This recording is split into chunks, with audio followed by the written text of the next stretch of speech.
Hi, welcome to YoYo Cine Talkies. టాలీవుడ్లో senior నటుడు సురేష్ అంటే తెలియని వారు ఉండరు. 80-90లలో సురేష్ స్టార్ హీరోగా కొనసాగారు.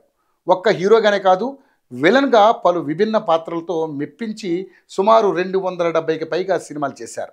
దర్శకుడిగా, నిర్మాతగా పలు సినిమాలను తెరకెక్కించారు. నిజానికి కొంతకాలం పాటు తెలుగు సినీ పరిశ్రమలో స్టార్ హీరోగా ఓ వెలుగు వెలిగిన ఆయన తమిళంలో కూడా సత్తా చాటారు.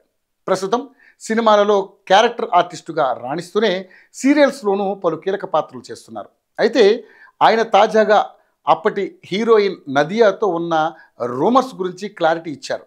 ఇక తాజాగా ఓ యూట్యూబ్ ఛానల్కు ఇంటర్వ్యూ ఇచ్చిన సురేష్ తనపై వచ్చిన రూమర్స్ గురించి స్పందించారు.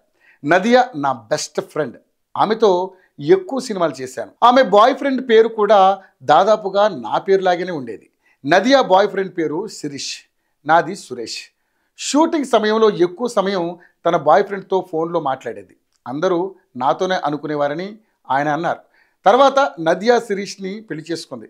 నదియా నాకు చెల్లెలు లాంటిది కాబట్టి నాకు నదియాకి మధ్య రొమాన్స్కు అవకాశం లేదు. సినిమాలో సాఫ్ట్గా ఉన్న నాతో ఇంటరాక్ట్ అయినప్పుడు మాత్రం ఆమె గట్టిగా మాట్లాడుతుందని ఆయన అన్నారు.